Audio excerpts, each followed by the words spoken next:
উৎসৱ মুখৰ পৰিৱেশৰ মাজেৰে মৰাণৰ ডুমৰ দলঙৰ বীৰাংগনা সতী সাধনী ক্ষেত্ৰত অনুষ্ঠিত হৈছে সদৌ অসম চুতীয়া ছাত্ৰ সন্থাৰ ২৫তম কেন্দ্ৰীয় প্ৰতিষ্ঠা দিৱস আৰু জনগোষ্ঠীৰ সাংস্কৃতিক সমাৰোহ। দুদিনীয়া কাৰ্যসূচীৰে অনুষ্ঠিত প্ৰতিষ্ঠা দিৱসৰ আজি দ্বিতীয় দিনা বিশাল সাংস্কৃতিক শোভাযাত্ৰাৰে দৃষ্টি আকৰ্ষণ কৰে সকলোৰে।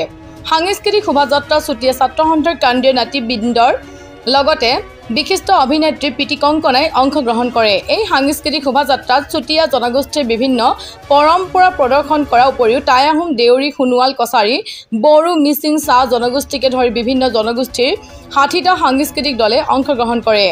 মৰাণ অভয়পুৰ ষ্টেডিয়ামৰ পৰা ডুমৰ দলঙৰ প্ৰতিষ্ঠা দিৱসৰ কাৰ্যসূচী স্থলীলৈ উলিওৱা এই শোভাযাত্ৰাত কেইবা হাজাৰ লোকে অংশগ্ৰহণ কৰি সকলোৰে দৃষ্টি আকৰ্ষণ কৰিবলৈ সক্ষম হয়।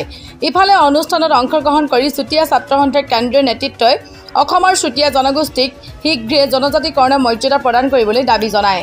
সদৌ অসম চুতীয়া ছাত্ৰ সন্থাৰ ২৫তম প্ৰতিষ্ঠা দিৱস আৰু সাংস্কৃতিক সমাৰোহ আজি দ্বিতীয় দিনৰ প্ৰথম কাৰ্যসূচী সাংস্কৃতিক শোভাযাত্ৰা আমি আৰম্ভ কৰিবলৈ লৈছোঁ আৰু এই সাংস্কৃতিক শোভাযাত্ৰাত অসমৰ বিভিন্ন জাতি জনগোষ্ঠীয়ে অংশগ্ৰহণ কৰি মহামিলনৰ পূৰ্ণ পৰিণত হৈছে আৰু আমি সাংস্কৃতিক শোভাযাত্ৰা কাৰ্যসূচী হিচাপে আজি মূল কাৰ্যসূচী মুকলি সভা অনুষ্ঠিত হ'ব। মুকলি সভাত অসমৰ অসম চৰকাৰৰ কেইবাগৰাকী মন্ত্ৰী, বিধায়ক আৰু জনগোষ্ঠী সংগঠনৰ নেতৃবৃন্দ, সাহিত্যিক, বুদ্ধিজীৱী, সাংবাদিক অংশগ্ৰহণ কৰিব আৰু আমি এই প্ৰতিষ্ঠা দিৱসে আমি মুকলি সভাত চুতীয়া জনগোষ্ঠীকৰণৰ স্বাৰ্থকৰণৰ বিষয়ে আলোচনা হ'ব আৰু অসম চৰকাৰে আপোনাৰ শোভাযাত্ৰাস্থলীৰ পৰা আমি দাবী উত্থাপন কৰিছোঁ যে শীঘ্ৰে অসমৰ চুতীয়াসকলকে ধৰি অসমৰ ৬ জনগোষ্ঠী জনজাতিকৰণৰ মৰ্যাদা প্ৰদান কৰক। সদৌ অসম চুতীয়া ছাত্ৰ সন্থাৰ ২৫তম প্ৰতিষ্ঠা দিৱস আৰু জনগোষ্ঠীয় সাংস্কৃতিক সমাৰোহ উপলক্ষে আজি বাৰেৰহণীয়া সাংস্কৃতিক শোভাযাত্ৰা ইতিমধ্যে আৰম্ভ হৈছে আৰু এই শোভাযাত্ৰাত অসমৰ বিভিন্ন জাতি জনগোষ্ঠীসকলৰ সাংস্কৃতিক দলৰ লগতে অৰুণাচল প্ৰদেশ আৰু নাগালেণ্ডৰ সাংস্কৃতিক দলেও অংশগ্ৰহণ কৰিছে।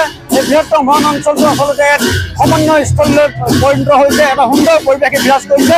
এই শুভ মুহূৰ্তৰ পৰা আমি সমগ্ৰ অসমবাসীক আমি অশেষ ধন্যবাদ আৰু কৃতজ্ঞতা জ্ঞাপন কৰিছোঁ আৰু এই মুহূৰ্তৰ পৰা আমি অসম চৰকাৰ বা কেন্দ্ৰীয় চৰকাৰলৈ এটাই বাৰ্তা প্ৰেৰণ কৰিব বিচাৰিছোঁ যে সদৌ অসম চুতীয়া ছাত্ৰ সন্থাৰ দীৰ্ঘদিনীয়া যি দাবী জনজাতিক মৰ্যাদা প্ৰদান কৰা আৰু ৬ষ্ঠ অনুসূচীৰ আধাৰত স্বাস্থ্য শাসন প্ৰদান কৰা, এই দাবীকেইটাই আজি এই সাংস্কৃতিক শোভাযাত্ৰাৰ পিছতে আমাৰ মুকলি সভা অনুষ্ঠিত হ'ব। এই মুকলি সভাত আমি পুনৰবাৰ সহযোগ দাবী উত্থাপন কৰিম আৰু যেতিয়ালৈকে আমাৰ দাবীকেইটা পূৰণ নহয় আমাৰ সংগ্ৰাম অব্যাহত থাকিব।